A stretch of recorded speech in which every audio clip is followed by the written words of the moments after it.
इस वीडियो में हम इक्वेशन ऑफ अ लाइन निकालेंगे 2 पॉइंट फॉर्म में। एग्जाम्पल देखते हैं। Find the equation of a line passing through 2 points 1, -1 and 3, 5। तो हमें एक इक्वेशन निकालनी है लाइन की जो इन दोनों पॉइंट से पास हो रही है। एक बार वीडियो पॉज करो, खुद से ट्राई करो। ओके, तो एक तरीका जो हमें ऑलरेडी पता है वो है स्लोप पॉइंट फॉर्म। वो कुछ इस तरह से होता है, y - y1 equals to m times x - x1। यहाँ पर m स्लोप होती है लाइन की और x1 y1 एक पॉइंट होता है लाइन पे। यहाँ पर हमारे पास 2 पॉइंट हैं, कोई भी एक यूज़ कर सकते हैं। अब क्या क्या नहीं पता हमें, पॉइंट तो पता है लेकिन स्लोप नहीं पता। तो क्या हम स्लोप निकाल सकते हैं? बिल्कुल निकाल सकते हैं। अगर ये दोनों पॉइंट्स हैं तो इन दोनों पॉइंट से लाइन पास जो हो रही है उसकी स्लोप की इक्वेशन भी होती है हमारे पास, तो m भी निकाल सकते हैं। तो इसको हम 2 स्टेप्स में कर सकते हैं। पहले स्लोप निकाल लेंगे और फिर स्लोप पॉइंट फॉर्म में पॉइंट डाल के स्लोप डाल के इक्वेशन निकाल लेंगे। बट कितना अच्छा होता अगर हमारे पास एक डायरेक्ट इक्वेशन होती जिसमें स्लोप निकालने की ज़रूरत ही ना होती, जिस इक्वेशन में हम इन दोनों पॉइंट्स के कोऑर्डिनेट्स डालते और हमें सीधा इक्वेशन आ जाती। तो ऐसे ही सवाल पूछने से नए नए फॉर्म्स निकलते हैं, नई नई इक्वेशंस निकलती हैं। और उन सब तक पहुंचने की एक सिंपल स्ट्रैटेजी है कि use the ones previously derived. जो पहले निकाली हुई चीज़ें हैं उनको यूज़ करके अगली निकालो। ये हमने ट्रिग्नोमेट्री में भी देखा है, कुछ फॉर्मूले प्रूव होने के बाद आगे वाले फॉर्मूले उन्हीं का बिल्डअप होते हैं। वैसे ये भी है, 2 पॉइंट फॉर्म निकालने के लिए हमें स्लोप पॉइंट फॉर्म की ज़रूरत पड़ेगी। इसको हम 2 पार्ट्स में कर सकते हैं। इस सवाल को अगर हमें करना हो तो पहले तो स्लोप निकालते हैं और फिर स्लोप को यूज़ करते हैं स्लोप पॉइंट फॉर्म में। तो स्लोप की इक्वेशन होती है m equals to y2 - y1 by x2 - x1। यहाँ पर y2 y1 x2 x1 डालते हैं तो ये हो जाएगा 5 - -1 बाई 3 - 1। ये हो जाएगा 5 + 1 यानी कि 6 और 3 - 1 यानी कि 2। तो 6/2 यानी कि 3। तो इस लाइन की स्लोप आ गई, यह है 3। अब स्लोप आ गई, पॉइंट पता है तो स्लोप पॉइंट फॉर्म लगा सकते हैं। ये हो जाएगा y - -1 equals to 3 times x - 1। Slope डाल दी 3 और पॉइंट डाल दिया 1, -1। अब इसको रीअरेंज करते हैं। यह है y + 1 equals to 3x - 3, y equals to 3x - 3 - 1 यानी कि 4। तो ये हमारी इक्वेशन आ गई उस लाइन की जो इन दोनों पॉइंट से पास हो रही है। और अभी तक हमने कोई नई फॉर्म डिराइव नहीं की है, तो चलो अब करते हैं। Find the equation of a line passing through the points x1, y1 and x2, y2। अब एक बार वीडियो पॉज करो, इस फॉर्म को खुद से डिराइव करने की कोशिश करो। ओके, साथ में करते हैं। तो यूज़ करेंगे स्लोप पॉइंट फॉर्म, लेकिन स्लोप हम अलग से निकाल लेंगे। तो इस इक्वेशन तक पहुंचने के लिए हम पहले निकालेंगे slope using both the points और फिर स्लोप को डालेंगे स्लोप पॉइंट फॉर्म में और हमारी इक्वेशन आ जाएगी। तो स्लोप है y2 - y1 by x2 - x1।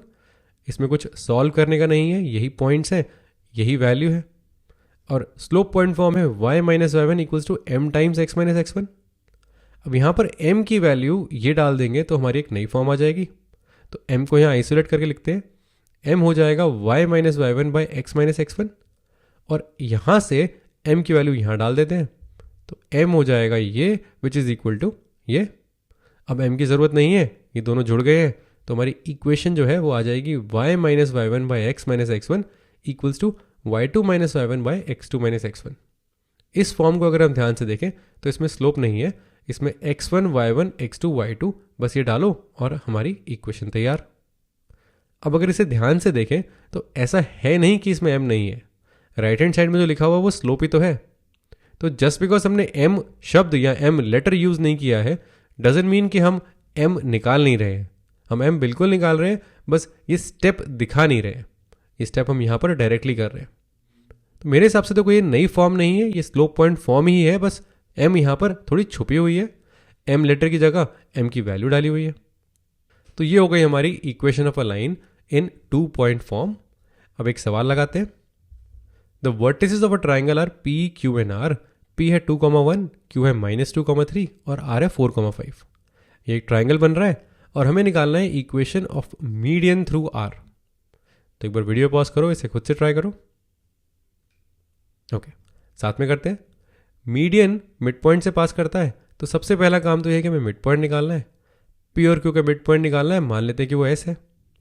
अब s अगर आ गया और r हमें पता है तो ये 2 पॉइंट्स हमें पता है।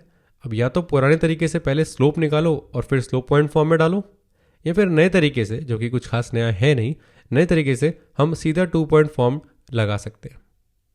तो पहले तो मिड पॉइंट निकालते हैं। मिड पॉइंट निकालने के लिए इस एस के कोऑर्डिनेट्स निकालने हैं जो कि एवरेजेस हो जाएंगे पी और क्यू के कोऑर्डिनेट्स के। तो एस हो जाएगा 2 प्लस माइनस 2 यानी कि 2 माइनस 2 बाई 2 जो कि होता है 0, और 1 प्लस 3 बाई 2 यानी कि 2। तो एस के कोऑर्डिनेट्स आ गए 0,2। एक बार ग्राफ पे देख लेते हैं ये सारे पॉइंट्स हैं कहाँ पर। तो यह है एस 0,2, यह है पी 2,1, यह है क्यू माइनस 2,3 और यह है आर 4,5। अब इससे लाइन पास हो रही है इसके मिड पॉइंट पे यानी कि एस पे। तो ये जो लाइन है ये मीडियन है, हमें इसकी इक्वेशन निकालनी है। 2 पॉइंट्स पता है तो 2 पॉइंट फॉर्म लगा सकते हैं। y minus y one by x minus x one equals to y two minus y one by x two minus x one. तो x1 y1 x2 y2 डालो, ये हो जाएगा y minus 2 by x minus 0 equals to 5 minus 2 by 4 minus 0। अब simplify करना है, y minus 2 by x, ये हो जाएगा 5 माइनस 2 यानी कि 3, तो 3 by 4 cross multiply 4y minus 8 equals to 3x यानी कि 4y equals to 3x plus 8।